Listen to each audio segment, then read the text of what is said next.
Good morning class. Hindi class में आपका स्वागत है। बच्चों, चलिए कबीरदास जी द्वारा रचित जो पद है उसको पढ़ लेते हैं, उसका भावार्थ जान लेते हैं। तो सबसे पहले आप इसका प्रसंग जान लीजिए। देखिए, आपने जीवन परिचय में देखा होगा कि कबीरदास जी एक केसरवाद से और निर्गुण शाखा के कवि थे। निर्गुण धारा के जो है ज्ञान आश्रय शाखा के कवि थे। तो उनका यही मत यहाँ पर भी प्रकट हुआ है। उन्होंने एक केसरवाद के जो उनके भाव हैं, यहाँ पर उन्होंने उस भाव को प्रकट किया है। और कबीर यहाँ पर जगत और ब्रह्मा दोनों का पृथक पृथक अस्तित्व नहीं मानते। वे एक ही परमात्म तत्व की सत्ता स्वीकार करते हैं। उनके अनुसार जो ये संसार है, इस संसार के जो रचयिता एक परमात्मा है और संसार के समस्त रूपों में उसी एक की सत्ता विद्यमान है। उसी एक परमात्मा का जो अस्तित्व है वो इस संसार में विद्यमान है। वास्तव में इसी भावों को अभिव्यक्त करते हुए उन्होंने इस पद को लिखा है। तो चलिए पढ़ते हैं पद। क्या है? हम तो एक एक कर जाना। कबीरदास जी कहते हैं कि हम तो उस एक परमात्मा को एक ही मानते हैं। हम तो इस ईश्वर को एक ही मानते हैं। हम मानते हैं कि ईश्वर एक है। और ईश्वर क्या, जो आत्मा है, जीवात्मा, उसको भी उसका ही अंश मानते हैं। मतलब संपूर्ण संसार को हम उस एक ईश्वर का ही अंश मानते हैं कि ईश्वर एक है और संसार के समस्त प्राणी में उसी एक परम तत्व की सत्ता विद्यमान है। आगे कहते हैं, दोई कहे तिन्ही को दज, दो जग जिन नाहिन पहचाना। और आगे वो कह रहे हैं कि दोई कहे, जो इनको दो मानते हैं, मतलब आत्मा और परमात्मा को अलग अलग मानते हैं, वास्तव में वे दो जग के भागी हैं। दो जग मतलब नरक। वास्तव में वे नरकगामी होंगे, वे नरक जाएंगे, क्योंकि जिन नाहिन पहचाना, उन्होंने ईश्वर को पहचाना नहीं है। ईश्वर की सत्ता को वे नहीं पहचान पाए हैं। इसीलिए अज्ञानता बस वे ईश्वर और आत्मा और परमात्मा को अलग अलग मानते हैं, ईश्वर को भिन्न भिन्न मानते हैं। वास्तव में ईश्वर और जीवात्मा दोनों अलग अलग नहीं है। उस ईश्वर का ही जो अंश रूप है, संसार के समस्त प्राणियों में उसी का अंश रूप विद्यमान है। अर्थात संसार के समस्त प्राणी उसी के अंश रूप में हैं। तो आत्मा और परमात्मा अलग अलग नहीं है।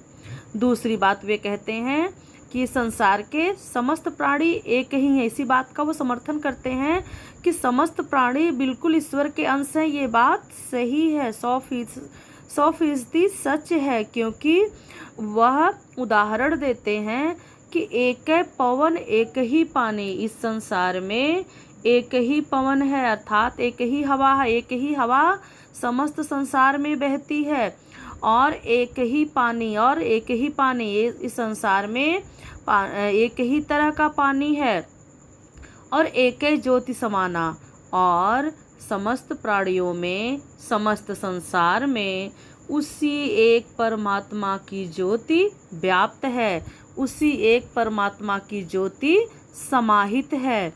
आगे वे कहते हैं, एक खाक मतलब मिट्टी, एक खाक गढ़े सब भाड़े, एक कोहरा साना। तो कहते हैं कि एक खाक मतलब मिट्टी। इस संसार के जो समस्त प्राणी हैं वे एक ही मिट्टी से बने हुए हैं। मतलब समस्त प्राणियों का निर्माण एक ही तरह की मिट्टी से हुआ है। और एक कोहरा साना, और उनको बनाने वाला जो कुम्हार है वह भी एक ही है, अर्थात वह ईश्वर एक ही है। उसी ईश्वर ने समस्त संसार का निर्माण किया है। समस्त संसार के जितने भी प्राणी हैं, जितने भी मनुष्य हैं, सबका जो है निर्माण एक ही मिट्टी से हुआ है। और उन सबको बनाने वाला जो कुम्हार है, कुम्हार मतलब कोहरा मतलब कुम्हार, कुम्हार वही जो मिट्टी के बर्तन बनाता है, उनको बनाने वाला वो जो कुम्हार है वो एक ही है, अर्थात उसी एक ईश्वर ने सबको बनाया है। अर्थात कबीर के कहने का मतलब एक ही है, ये है कि समस्त प्राणियों का जो निर्माण है, सभी मानवों का निर्माण क्षितिजल पावक गगन समीरा इन भौतिक पंच तत्वों से हुआ है। क्षितिजल पावक गगन समीरा मतलब जल, नभ, अग्नि, मिट्टी आदि तत्वों से इन समस्त संसार के प्राणियों का निर्माण हुआ है, और उनको बनाने वाला वो जो ईश्वर है, जो परम ब्रह्म है, वह एक ही है। आगे कबीरदास जी कहते हैं, जैसे बाढ़ी काष्ट ही काटे अगिन न काटे कोय। कबीरदास जी कहते हैं कि जैसे बढ़ई, बाढ़ी मतलब बढ़ई, काष्ट मतलब लकड़ी, जैसे बढ़ई जो है वह लकड़ी काट सकता है, अग्नि न काटे कोई, लेकिन उसके अंदर जलने वाली अग्नि को, आग को नहीं काट सकता। बढ़ई लकड़ी को तो काट सकता है, पर उसमें निहित अग्नि को नहीं काट सकता। उसी प्रकार ये जो मनुष्य है, मनुष्य का जो शरीर है वह नश्वर है, उसे तो मारा जा सकता है, किंतु उसमें निहित जो आत्मा है वह अमर है और अकाट्य है। मतलब शरीर को तो मारा जा सकता है, शरीर तो मर सकती है, लेकिन आत्मा अजर अमर है, अकाट्य है, तो आत्मा को कोई मार नहीं सकता। आगे कह रहे हैं कबीरदास जी, सब घट अंतर तू ही व्यापक धैर्य स्वरूप सुसोई। आगे कह रहे हैं कबीरदास जी कि हे परमात्मा, यहाँ संबोधन से लिया जाती है कि सब घट अंतर तू ही व्यापक। हे परमात्मा, सभी प्राणियों में, घट मतलब सभी मनुष्य, सभी प्राणी, घट मतलब हृदय, घट मतलब घड़ा और घट मतलब प्राणी। तो हे परमात्मा, इस संसार के समस्त प्राणियों में तू ही व्याप्त है, अर्थात तूने ही व्यापक स्वरूप रखा हुआ, धरा हुआ है, अर्थात तूने ही जो ये प्राणियों का अलग अलग स्वरूप है, वास्तव में ये तेरा ही स्वरूप है। समस्त प्राणियों के रूप में अलग अलग रूप धारण करके वास्तव में इस संसार में तू ही विराजमान है। हे ईश्वर, समस्त प्राणियों के अंतर में तू ही विराजमान है, तू ही व्याप्त है, और ये जो इनके अलग अलग रूप दिखाई देते हैं, व्यापक धरण स्वरूप सोई, जो इनके अलग अलग रूप दिखाई देते हैं, वास्तव में ये तूने ही अलग अलग स्वरूप धारण किए हुए हैं। यहाँ भी कबीरदास जी यही कहना चाहते हैं कि जो है ईश्वर और जीवात्मा वास्तव में एक ही है। प्रत्येक जीव के अंदर उस ईश्वर का अंश विद्यमान है, अर्थात समस्त प्राणियों के रूप में जो ईश्वर है अपने अंशारूप में विद्यमान है। आगे कबीरदास जी कहते हैं, माया देख के जगत लुभाना काहे रे नर गरबाना। कबीरदास जी मनुष्यों को, मतलब इस संसार के समस्त प्राणियों को संबोधित करते हुए कहते हैं कि हे मनुष्य, संसार के माया मोह को देखकर ये सारा संसार भ्रमित हो गया है। इस माया देख जगत लुभाना, संसार के माया को देखकर, इस जगत के भ्रम को देखकर, इस संसार के माया मोह में जो समस्त प्राणी है वह भ्रमित हो गया है। लुभाना मतलब मोहित हो गया, लुब्ध हो गया, अपने आप को भूल गया है। तो इस संसार के माया मोह में इस संसार के जो समस्त प्राणी हैं वे भ्रमित हो गए हैं, मुग्ध हो गए हैं। और आगे कह रहे हैं, काहे रे नर गरबाना।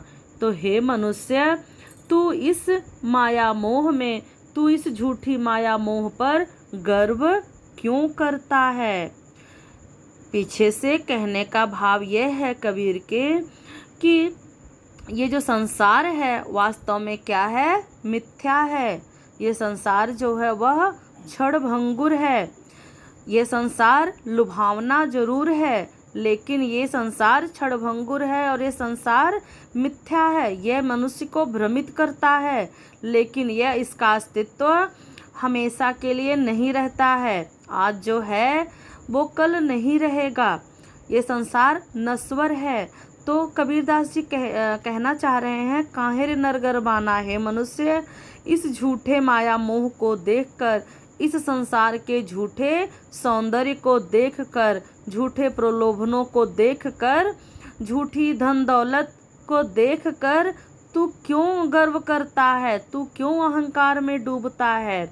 वैसे तो माया मोह में सारा संसार ही मुग्ध है, भ्रमित है, लेकिन कबीरदास जी संसार के प्राणियों को जागृत करना चाहते हैं, बताना चाहते हैं कि ये संसार वास्तव में भ्रम है, झूठा है, मिथ्या है, ये गर्व करने लायक नहीं है। तो हे मनुष्य, तू क्यों इस संसार को देखकर घमंड करता है, जबकि तुझे ये पता है कि यह संसार नश्वर है। जो आज है तेरे पास वो कल नहीं रहेगा। वास्तव में इस संसार में कोई किसी का नहीं है। इस संसार की कोई वस्तु किसी की हमेशा के लिए नहीं हो सकती। आज हमारी है, कल वो किसी और की होगी। तो हे मनुष्य, कबीरदास जी मनुष्यों को सावधान करते हैं कि हे मनुष्य, तो इस झूठे जगत के मोह में क्यों भूल गया है अपने आप को, क्यों झूठा घमंड करता है। और आगे कह रहे हैं, निर्भय भया कछु नहीं व्यापे, कहे कबीर दीवाना। कबीरदास जी कहते हैं कि वे निर्भय रहते हैं, जो लोग माया मोह से मुक्त हो जाते हैं, वास्तव में वे निर्भय रहते हैं। जो लोग इस संसार के माया मोह को त्याग देते हैं, ईश्वर में रम जाते हैं, वास्तव में वे निर्भय रहते हैं, उन्हें कोई भय व्याप्त नहीं होता। और कहे कबीर दीवाना, इस प्रकार दीवाना कबीर संसार के प्राणियों को, समस्त प्राणियों को संबोधित करते हुए कह रहा है। जब कबीरदास जी आत्मशैली में कहते हैं कि मैं कबीर दीवाना समस्त प्राणियों को संबोधित करते हुए कह रहा हूँ कि जो लोग इस माया मोह के बंधन से मुक्त हो जाते हैं, इस माया मोह के बंधन से अपने आप को छुड़ा लेते हैं, मुक्त रख पाते हैं, वास्तव में वे इस संसार में निर्भय होकर विचरण करते हैं। उन्हें फिर कोई भय डरा नहीं पाता, कोई भय उन्हें व्याप्त नहीं हो पाता। तो बच्चों, यहाँ पर इसका भावार्थ पूर्ण हो गया। अब इसका देखिए काव्य सौंदर्य देख लीजिए। यहाँ पर काव्य सौंदर्य में कह सकते हैं कि ईश्वर के एक ईश्वरवाद की जो है रूप की स्थापना हुई है और संबोधन शैली का प्रयोग हुआ है इसमें। तथा इसमें देखिए, जैसे बाढ़ी काटे कोई में उदाहरण अलंकार है, क्योंकि ये उदाहरण दिया गया है। जैसे बढ़ई लकड़ी काटता है, काट सकता है, तो उदाहरण अलंकार है। खाक और कोहरा में यहाँ पर रूप का संयुक्त अलंकार है और अनुप्रास अलंकार इसमें पूरे पद में लगभग अनुप्रास अलंकार है। जैसे जिन नाहिन पहचाना, यहाँ पर भी अनुप्रास अलंकार है। काष्ट ही काटे अगिन न काटे कोई, यहाँ पर भी अनुप्रास अलंकार है। नरगरबाना, यहाँ पर भी अनुप्रास अलंकार है। कहे कबीर दीवाना, ये यहाँ पर भी अनुप्रास अलंकार है। और एक एक में हम तो एक एक कर जाना, यहाँ पर यमक अलंकार है, क्योंकि यहाँ पर एक का अर्थ मतलब पहली बार जब एक का शब्द का प्रयोग हुआ है उसका अर्थ है परमात्मा, और दूसरी बार जब एक शब्द का प्रयोग हुआ है उसका अर्थ है आत्मा या एक, संख्या एक या आत्मा, और पहली बार का है अर्थ है परमात्मा। तो यहाँ पर यमक अलंकार है और यह पूरा पद जो है गे शैली में लिखा गया है, मतलब इसको गाया जा सकता है। और कबीर की भाषा आप जान ही चुके हैं, तो कबीर की भाषा पंचमेल खिचड़ी है, तो उसी भाषा का यहाँ पर प्रयोग किया गया है और ये पद लिखा गया है, तो ये पद शैली है। धन्यवाद बच्चों।